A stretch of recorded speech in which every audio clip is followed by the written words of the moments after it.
A very good morning to you, my dear students of class 8AB, and I am your SST teacher, Mr. Vinit Kumar Shukla, and I am here to teach you something special about history. And I think you all will be very fine at your residence. You all will be very happy with your guardians. You all will be very healthy and safe with your family members. Right now, we all are suffering from a great pandemic in which lockdown is the only way to be safe against this this coronavirus COVID-19, and we have to win it, my dear friends. हमें जीतना है, हमें इस लड़ाई से जीतना है। किसी भी दशा में हमको हार नहीं माननी है। हम जीतेंगे, ये विश्वास रखिए, और अंत में जीत हमारी ही होगी। ठीक है? अपने घर में रहिए, सेफ रहिए, सुरक्षित रहिए। ठीक है? और किसी को भी किसी प्रकार का कष्ट मत दीजिए। अपनी पढ़ाई लिखाई भी जारी रखिए। ठीक है ना? ये शायद आपका भी लाइफ में फर्स्ट टाइम का एक्सपीरियंस होगा कि आपको ऑनलाइन इस तरह से पढ़ाया जा रहा है, और मेरा भी फर्स्ट टाइम का एक्सपीरियंस है कि मैं आपको इस तरह से ऑनलाइन पढ़ा रहा हूँ। ठीक है ना? फिर भी जैसी परिस्थितियाँ, देखिए डार्विन, शायद आपने नाम सुना हो या नहीं, इंग्लैंड के एक बहुत बड़े साइंटिस्ट थे, बोटैनिकल साइंटिस्ट थे वो, बोटैनिकल नहीं, सॉरी, इसके बायोलॉजिकल साइंटिस्ट थे वो, जियोलॉजी के थे वो। उनका नाम था चार्ल्स डार्विन। ठीक है ना? उन्होंने कहा था कि इस धरती पर वही टिकता है बेटा जो सरवाइव कर ले जाता है। ठीक है ना? सर्वाइवल टू द फिटेस्ट का उनका सिद्धांत बहुत फेमस हुआ कि मतलब धरती पर वही जीता है, वही टिकता है जो धरती के रूल्स रेगुलेशन के हिसाब से अपने आप को एडजस्ट कर ले जाता है। तो आज हमारी हमारी सिचुएशन कुछ ऐसी ही है, बट किसी तरह से आपको परेशान नहीं होना है। We are always with you. हम सब एक दूसरे के साथ हैं और एक दूसरे के लिए हैं। तो इन्हीं शुभकामनाओं के साथ मैं today I would like to start my submission to you people, okay, and we will discuss everything. तो we have studied first chapter, how, when and where. I request all of you to please submit your exercise, the exercise that have already been discussed by me on your video. So please, I request now all of you to submit your exercise where? In your Google e-classroom. Okay, try to submit it in your Google e-classroom. If ultimately you won't able to submit, then send it to me on WhatsApp. Otherwise, first 100% try to submit your notes on Google e-classroom. Okay, now we are discussing the second chapter. Why I am taking history? Because in history, if it will take you verbally, even then it will work. But if I want to teach you geography, then I'll have to go to on blackboard. Without blackboard, I can't teach geography. So that is why. And earlier we have studied one chapter, so we have a little bit previous knowledge also. So that's why I am taking history book. Second chapter I am starting. So on that day I have discussed something to you people. From trade to territory, we were discussing that how East Indian Company came to India, how it establishes itself for the purpose of trade and commerce. And soon when the company saw that Indians, local emperors are engaged in the self battle against one another, then how the motive of these companies, East India companies, got changed, and how these things became very much difficult for them to be how the motive of that company was changed, and now they were thinking to expand their political power and to make India as their colony. And they were quite successful in their motion also, their motto also, and they tried to complete it, and they completed it also. So we have discussed something, I think, that Aurangzeb was the last of the powerful Mughal rulers. He establishes control over the very large part of territory that is known as India. After his very simple lines, you will easily understand it. After his death in 1707, many Mughal governors were called Subedar. So many Mughal governors and big jamidars began asserting their authority and establishing regional kingdoms. As powerful regional kingdoms emerged in various parts of India, Delhi could no longer function as effective center. All these things I have discussed to you in the classroom. I have discussed this. I mean, this one also. I think no, I have discussed this figure. I mean, African continent. I told you on that, that how East India Company started coming to our country, and how this company was functioning at that time. I have taught you something that the Britishers started their journey from, I mean, Britain. Then they came to African continent, and then on the very southern side of Africa, they from the Cape of Good Hope, they turned themselves toward India.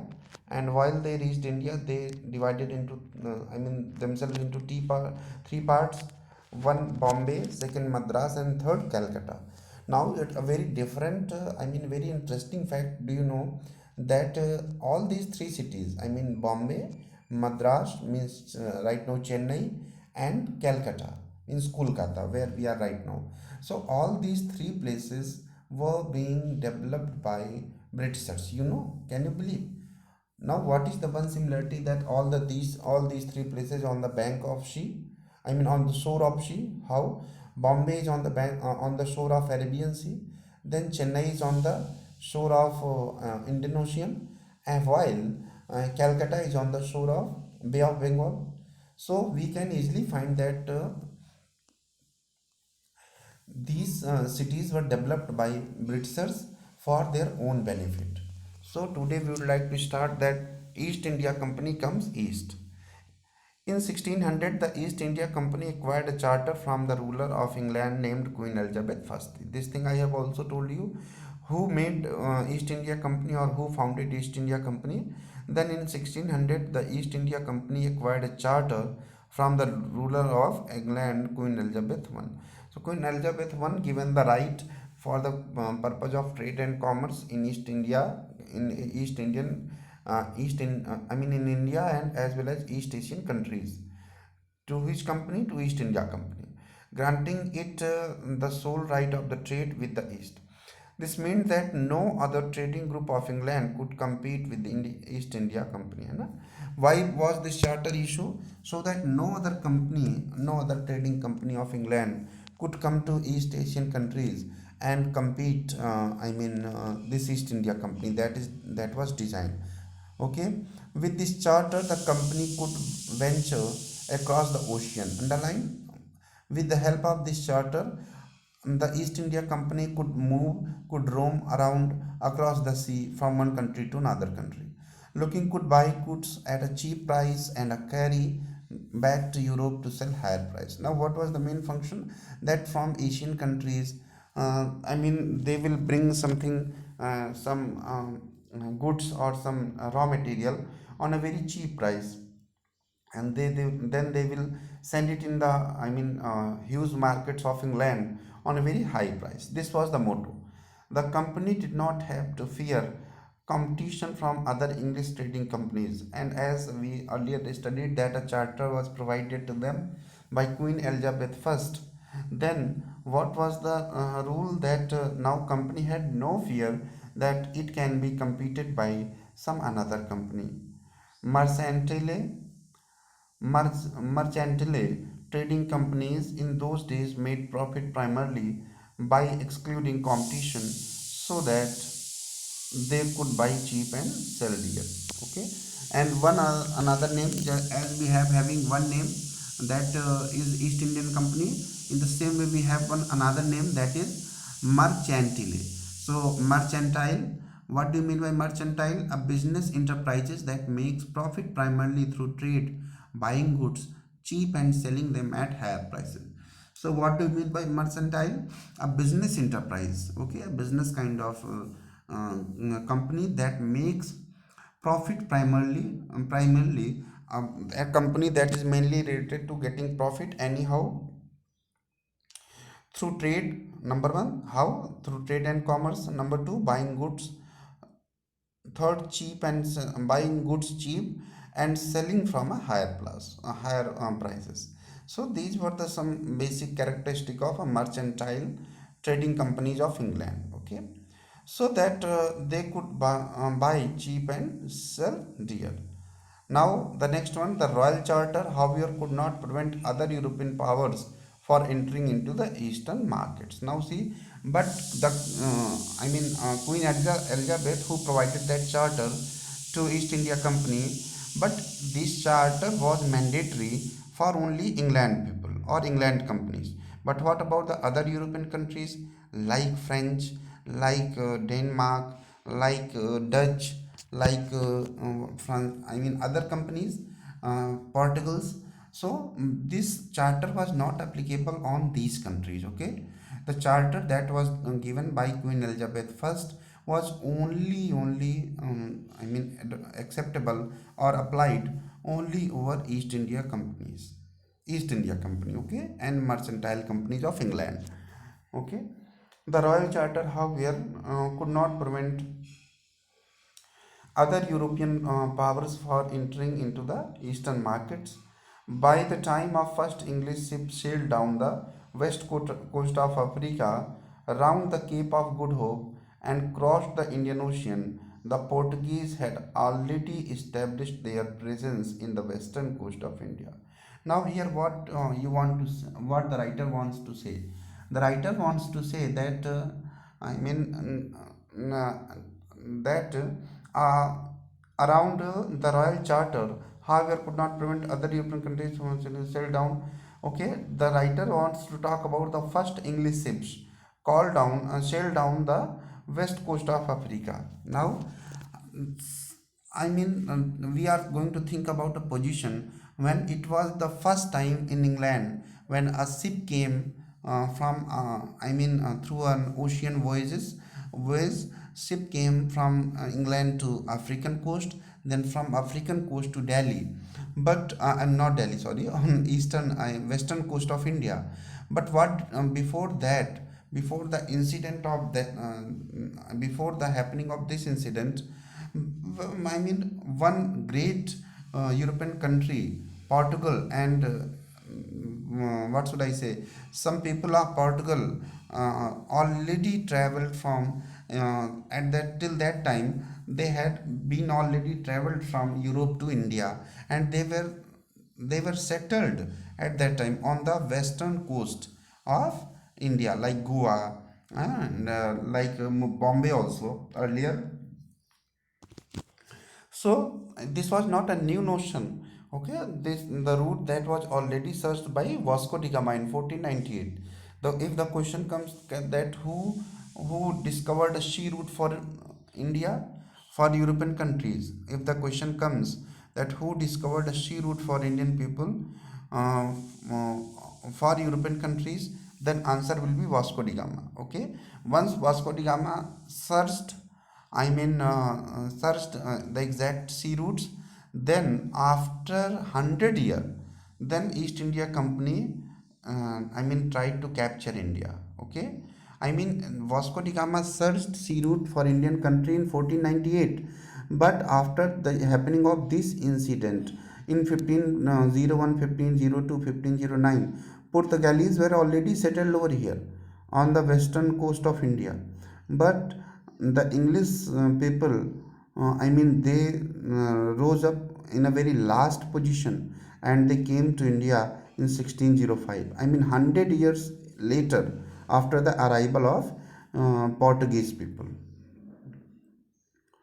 At the first, English ships sailed down the west coast of Africa around the Cape of Good Hope and crossed the Indian Ocean. The Portuguese has already established their presence in the western coast of India and had their base in Goa. Underline. This question may come that Portuguese were settled where in India? Where did the Portuguese get settled in India? Get settled in India. The answer will be what was their base? Their base in Goa. Although they were settled in the all western coast, but mainly the center of their activities was Goa. In fact, it was Vasco da Gama. Underline again. I say, in fact, it was Vasco da Gama, a Portuguese explorer who had discovered this sea route to India in 1498. What I want to say, Vasco da Gama was the first person who discovered a sea route for India, okay, from Europe to India through African continent. In fact, it was Vasco da Gama, a Portuguese explorer who had discovered sea route in India in 1498. By the early 17th century, the Dutch too were exploring and possibilities of trade in ocean Indian Ocean, okay. By the early 17th century, means 1610, 1620, I mean, the Dutch too were exploring the possibilities of trade and commerce on Indian Ocean. Soon the French traders arrived at the sea. So by this way, what we come to know that we are just studying about four European powers. Number one, England that came to our country. East Indian Company of England that came to our company, I mean India country. Second, Portuguese trading companies. The third is Dutch trading companies, and fourth is French trading companies. On this place, some I mean very good facts I would like to, an interesting fact also I would like to discuss with you people. Point number one, that I mean Portuguese, who they came India on the top, I mean at the very starting. Portuguese was the first power that came to our country in 1498. They established over here, but they were the I mean most last person or the lastest one to be sent out of this country. I mean who came first, he was sent at the last, I mean out of our country, okay. Now second, who came at the last, then we will find that French people came in the last. French people came at the last and they were sent the most frequently. I mean they left India very soon. They were the first colonial power who left India and returned back to France. Okay. So in such a way we are discussing the power that came at the last was sent back from our country to its own country at the very top, and the power that came at very late in our country, I mean very fast in our country, that power was sent at the last of the time out of our country. So this is a comparison little bit. Okay, now we come to further on.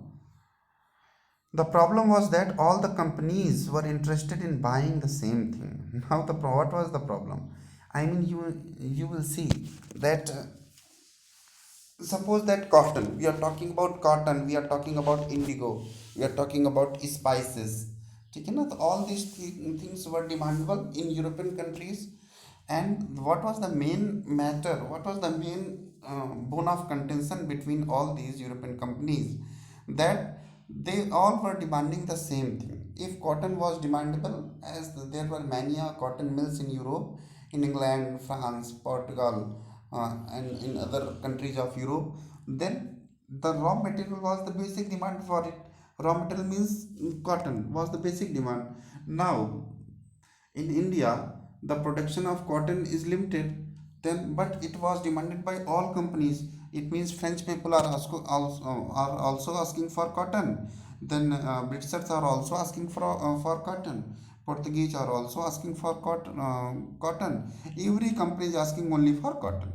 If indigo is very much important, then all the companies were starting calling for indigo, that we need indigo, we need indigo, we need indigo. So this became a very difficult for the Indian rulers or Indian peasants to satisfy them with their products. The fine qualities of cotton and silk produced in India had a big market in Europe. Why? Because Indian things, Indian cotton were highly demandable in European markets. Paper, cloves, cardamom, and cinnamon. Two were great demand. Now, pepper, cloves, these all the names of spices. Pepper, cloves, cardamom, and cinnamon. Two were in great demand in England. Competition amongst the European companies inevitably pushed up the prices of which these goods could be purchased. Okay, and this reduced the profit that they could be earned. Now what happened, suppose that British की कोई company है, and it said that that company said that हम 100 रुपए kilo cotton लेंगे, तब तक कोई फ्रांसीसी पीपल आए, उन्होंने कहा नहीं हम 120 रुपए में लेंगे। तब तक कोई पुर्तगालीज पीपल आए, उन्होंने कहा नहीं हम 130 में लेंगे। मतलब जब तक मार्केट में कंपटीशन था, until or unless there was competition in market, at that time it was very beneficial for Indian peasants or Indian people, okay, to gain profit. But as Indian people were getting profit, so the margin of profit for those companies workers and in England or in Portugal or in European countries was getting low and low. Suppose that 130 की India से लेकर के गए, तो उन्होंने वहाँ पर अगर तो उसका दाम फिक्स कर रखा है 160, तो उनको कितना प्रॉफिट हुआ 30 रुपया। और अगर वो यहाँ से 100 रुपये में लेकर के जाते तो वही प्रॉफिट उनका बढ़ के हो जाता 60 रुपये। मतलब जितना प्रॉफिट इंडियन पीजेंट्स पा रहे थे, इंडियन पीपल पा रहे थे, उससे उतना ही नुकसान हो रहा था किसका, जो कंपनी उसको लेकर के जा रही थी। Competition amongst the European companies inevitably pushed up the prices at which these goods could be purchased, and this reduced the profit that could be earned. The only way the trading companies could flourish was its eliminating rival competitors. तो अंत में ultimately क्या हुआ बेटा कि ये होने लगा कि इस कंपनी को निकाल के बाहर करी, सब कंपनियां आपस में लड़ने लगी। All the companies were I mean quarreling with one another, fighting with one another to send another companies out of the country. The urge to secure markets therefore led to the fierce battle between the trading companies. Through the 17th centuries and 18th centuries, they regularly sank each other's ships. And what did they start doing?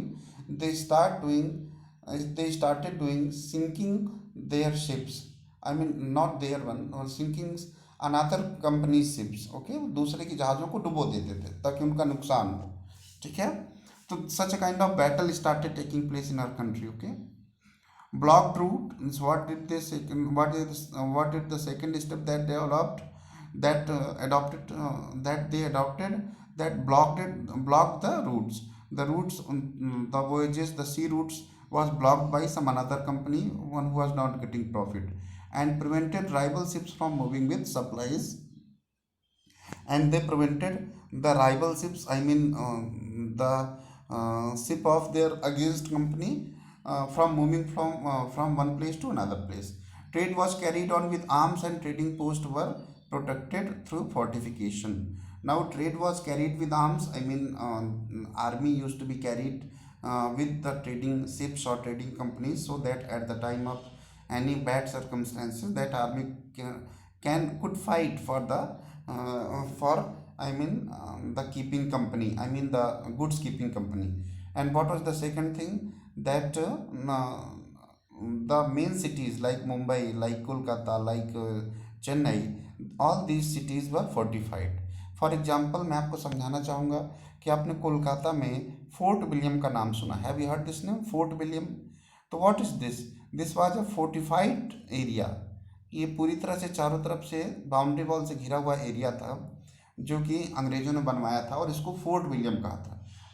what we come to know about that, in all the major cities, I mean famous companies used to fortify a particular area to keep its good, to keep its I mean officers over there, and to have I mean a safe and settled place over there. So that is sufficient for today. What is your homework? You have to write down 3 to 4 questions that I am giving. What do you mean by mercantile? Question number 1. What do you mean by mercantile? Question number 2. Draw this word map. Draw this route map of Britishers coming to India. Draw this route map that I am just showing you on your phone screen. Draw this map on your copy and show the route by which British people came to India. British East Indian Company came to India. That is your homework. Stay safe with your family members. Stay happy. We will meet in next lesson. I mean next lecture. Thank you for joining me. Thanks.